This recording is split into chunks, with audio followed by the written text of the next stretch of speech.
Well, it's time now for Media Watch, and I'm joined here in the studio by James Creedon. Hello, James. Hi, Tom. How are you? Very well indeed. Now, we've all been looking at the visit to Lebanon of the French president, his second such visit in the space of a month. It's happening right now, just landed.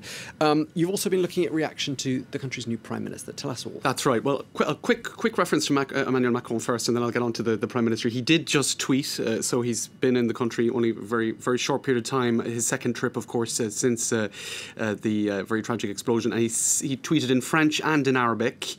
And the translation of that tweet is, Lebanese people, you are like brothers to the French. I made this promise to you that I would come back to Beirut to take stock of the emergency aid and rebuilding with you and to review the conditions and stability with regard to all of that. So he tweeted moments after landing, and indeed I think he's speaking currently to the press. So obviously there's going to be a lot more coverage of that throughout the evening and tomorrow. But a quick look at some other reactions.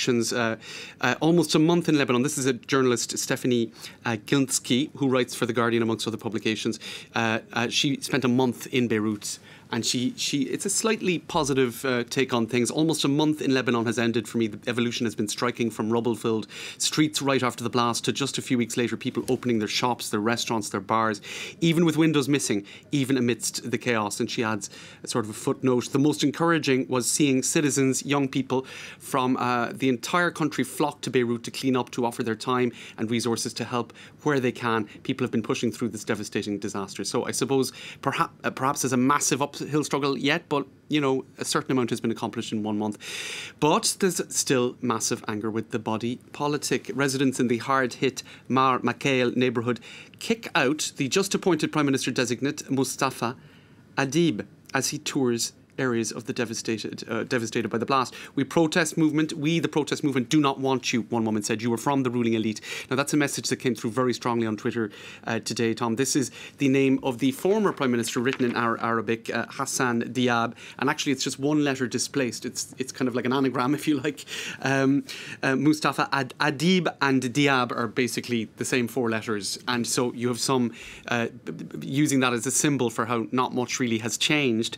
Even some comparing it to an iPhone 6 and an iPhone 6S, a sort of a slight upgrade, but not really a revolutionary change. Others even getting a little bit vulgar and using middle fingers to spell, to replace one of the letters in both names. So there's a degree of anger that has been there well prior to the Beirut blast, and some really not so convinced by this change in the head of government. Two sides of the same coin, says one. And I'll finish with this article. It's an interview in Le Monde by an interview with Emile Hokayem. He's an expert at the International Institute for Strategic Studies, and he says it's basically the system defending itself while it's sinking.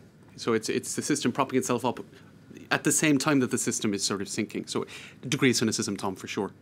OK, well, let's move on to another story you've picked out for us. A controversy here in France. A left-wing MP of African heritage depicted as a slave in cartoons, which have been published by a far-right magazine. What's this about? That's right. So this is Valeurs Actuelles. They frequently are criticised for far-right content, for sort of, just inappropriate content that verges on racist content. Here they have a front cover talking about a return to savagery, 60 days in France, in the France of the new barbarians. So it's sort of casting aspersions about immigrant groups, essentially, and unrest on the streets. And this is a cartoon that was in the latest issue of the magazine. It was accompanying a fictional series where they did this with various politicians over the summer. It was a sort of summer series. You had François Fillon depicted at the time of the revolution, and you had Danielle Obono depicted. This is her Twitter account, and Deputé Obono. She tweeted about this. She said she was casted as a slave, right? So they depicted her in a kind of a fictitious way in Africa back at the time of slavery, and it was sort of to poke fun at her criticism of French history, if you like, and the France's colonial role. And so they were sort of, but they're defending themselves by saying, look, we did this with plenty of politicians and plenty of other historical contexts, but it really doesn't wash for many. She tweeted about it here. You can see that she's depicted with chains around her neck.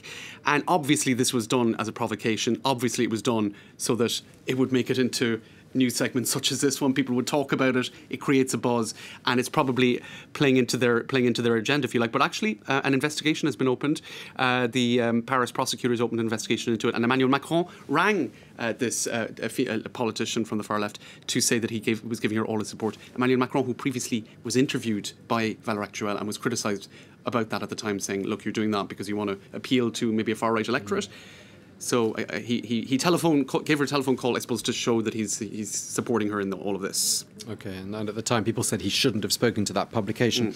And just lastly, the singer Adele is being accused of cultural appropriation. This for dressing up as a Jamaican. What's this about? This is in the midst of the Notting Hill Festival, which is a Caribbean festival every year, one of the biggest in the world, and she, donned a top or a bikini with kind of the Jamaican flag, and she knotted her hair in a style not untypical of some in Jamaica. And some were saying this was cultural appropriation. This officially marks all of the top white women in pop as problematic. Hate to see this. Anyway, a lot of people just really thought that was rubbish.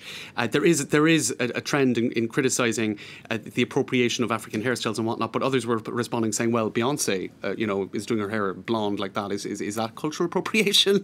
How far are you going to take this? Jake Hanrahan said, the faux outrage from people about this photo has really exposed nothing but the snobbery of the woke world. Jamaica is amazing. Adele realises that.